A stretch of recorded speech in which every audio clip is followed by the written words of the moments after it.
안녕하세요. 안세무사입니다. 이번 강의 영상은 상속세와 관련된 내용입니다.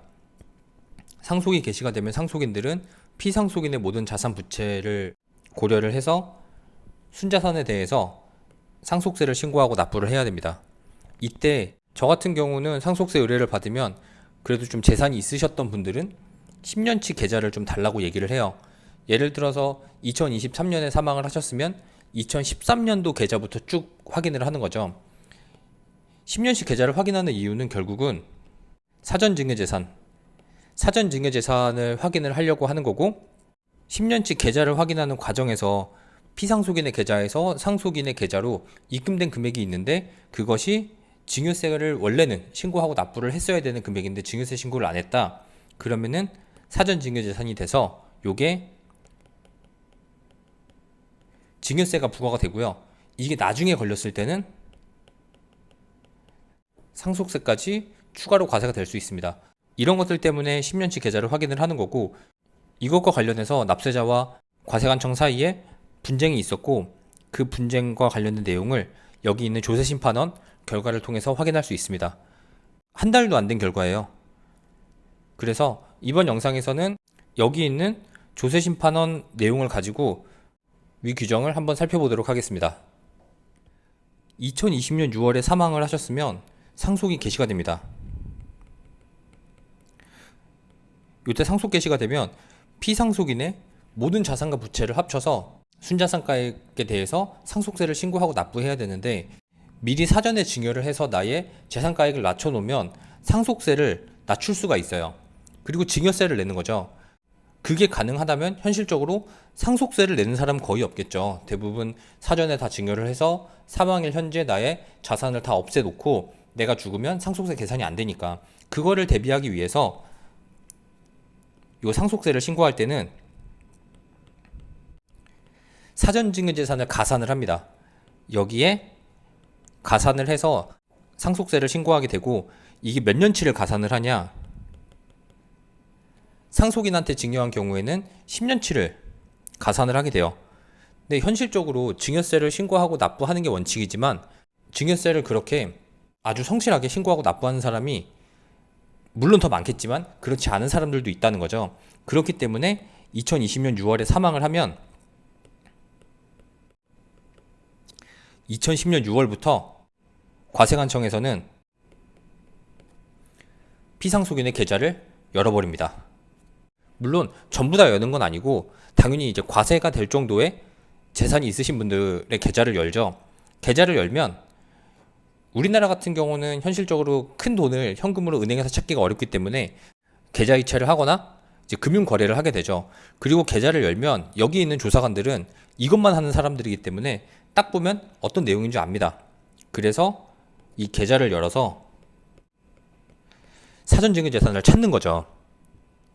찾으면 그 시점에 증여세 부과하고요. 당연히 가산세 나오겠죠. 그리고 여기 있는 사전증여재산이 상속세에 더해져서 상속세가 추가로 나오겠죠. 마찬가지로 이거 내가 자진신고 안 했으면, 조사 과정에서 걸렸으면 상속세도 가산세가 나옵니다. 여기까지 제가 사전증여재산과 10년치 계좌 여는 거와 관련된 논리를 알려드렸으니까, 그렇다면 요거 지우고 사례 한번 살펴볼게요. 지우고요.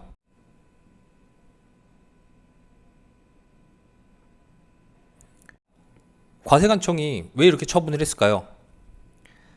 청구인의 부친은 2020년 6월 27일에 사망을 했죠. 아까 표에 보듯이 사망함에 따라 청구인들은 이때 상속재산가액을 얼마로 해서 상속세를 신고하고 납부를 했을 거예요. 그런데 이분은 세무서에서 상속조사를 했습니다. 계좌를 열었다는 거죠.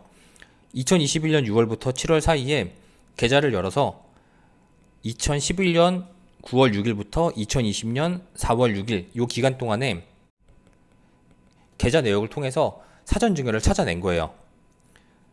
피상속인의 계좌에서 상속인의 계좌로 얼마가 입금이 된 거죠. 그거에 대해서 증여세 신고가 누락됐고, 이거에 대해서 증여세와 상속세를 결정 고지했다는 거죠. 계좌를 통해서 상속인의 계좌로 입금이 된 게 확인이 됐습니다.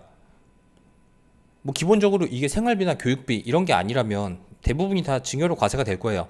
근데 신고를 안 한 거죠. 여기 있는 상속인들이 우리는 이게 증여가 아니다 라고 주장을 해야 돼요. 실제로 이 사례에서는 상속인들이 이게 증여가 아니다라는 걸 입증하기 위해서 정말 여러 가지 자료들을 제출을 해요. 이 조세심판원 결정 번호 검색하시면 내용을 아실 수 있겠지만 이게 굉장히 구차하게 이것저것 다 설명을 합니다. 뭐 구차하다는 표현 좀 애매하긴 하네요. 그러니까 결론은 그거예요. 이게 만약에 증여가 아니라면 애초에 피상속인의 계좌에서 상속인의 계좌로 입금을 안 하면 되는 거죠. 그거를 왜 입금을 해놓고 우리는 이게 증여가 아니다라고 하나하나 뭐 구차하다는 표현만큼 또 대체할 게 없네요. 구차하게 과세관청한테 설명을 해야 되는 거예요.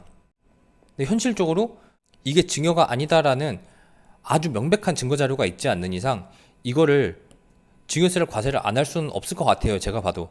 그래서 이 결정이 어떻게 나왔는지 한번 살펴볼게요.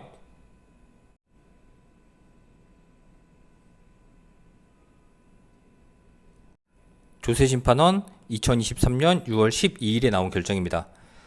피상속인의 계좌에서 청구인의 계좌로 입금된 쟁점 금액과 관련하여 위 청구인의 계좌의 실제 소유자는 피상속인이므로 쟁점 금액은 사전증여재산에 해당하지 않는다는 청구 주장의 당부.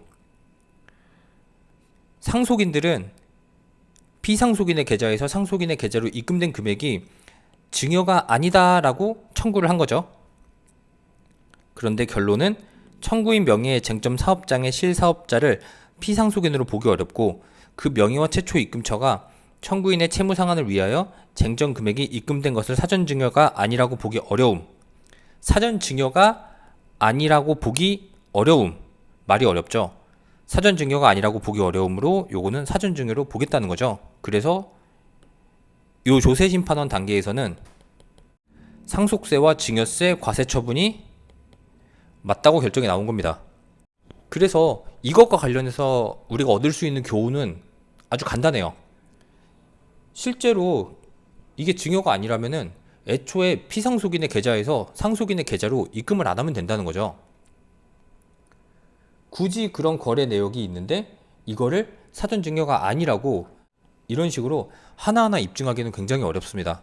그렇기 때문에 애초에 피상속인의 계좌에서 상속인의 계좌로 금융기록을 만들어 놓지 않는 것이 가장 중요하다는 거죠.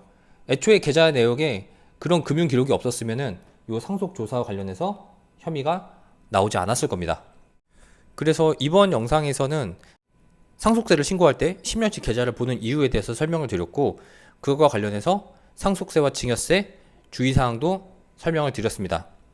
상속세 신고나 또는 증여세 관련해서 상담 업무 다 보고 있으니까 궁금한 점 있으시면 연락 주시면 될 것 같아요.